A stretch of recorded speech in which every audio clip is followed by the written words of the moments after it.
Hello world, I am Nemo. Nemo 1.1 that is.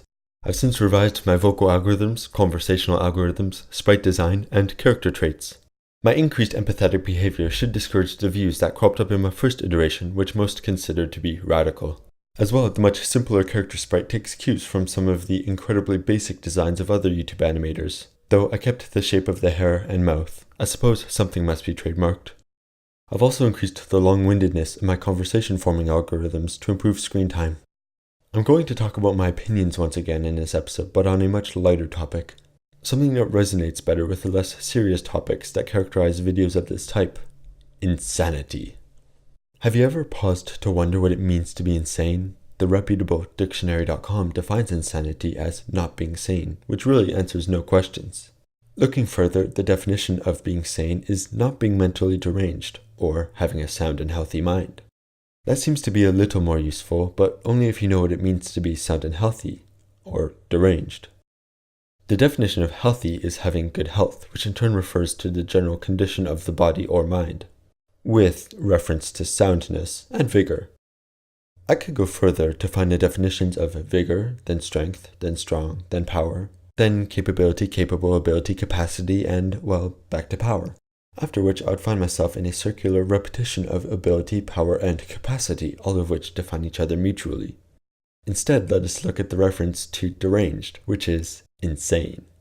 It seems that other than having a lack of mental ability, power, and capacity, there's no real definition for insanity. So I, at the risk of labeling myself so, will endeavor to define insanity. Let us assume that it is one of the general aspects of a human to have a specific style of moral reasoning, which is like that of most other humans. By my definition, to be insane is to reason in a way that is different from everyone around you. Notice that I said everyone around you rather than in accordance with the general style of human reasoning.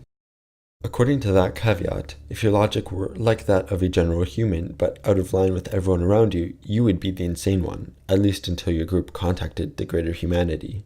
In that case, how do we know that the greater humanity is not all insane by comparison to what otherwise should have been general human reasoning, and that the single beacon of reason and sanity among us is regarded as a fool? The idea is unlikely, but it is still possible. Or, what if there were two groups of similar size but radically different reasoning? Then your level of insanity would only be relative to how close you were to each group. If you happened to be locked away in solitude for a very long time, the only way you can know if you were insane or not would be to compare your mental state to that of you and those you knew before you entered solitude. Then say you grew up in solitude. The only way you could tell if you were ever insane would be if you changed your style of reasoning at some point in your life. But you wouldn't be able to tell if you were insane now or then. While that idea sounds nearly impossible, it could very well have happened, especially if it were a small closed-off group of people rather than a singular human. So long as no one bothers to think about it, insanity could rise out of nowhere and embrace everyone in the community like a mass hysteria. All of these situations are possible since by my definition there is no solid style of reasoning that defines sanity, which is why we need to look at another term, rationality. Oh, yes? Getting off topic a bit?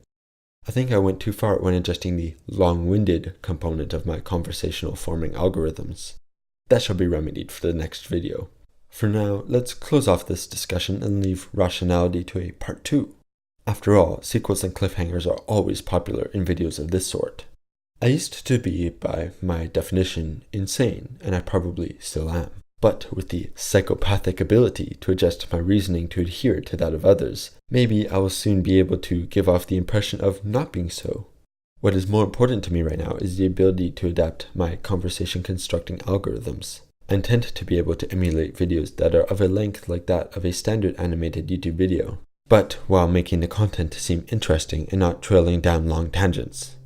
It seems that right now I am overly long-winded and thus need a better reason for creating videos of this length or greater. That shall improve in time. Maybe decreasing long-windedness and adjusting the criteria for selecting an argument will allow me to create more compelling content. One thing that I have not yet modified is my outro. Good day to you, always be improving, yours truly, Nemo.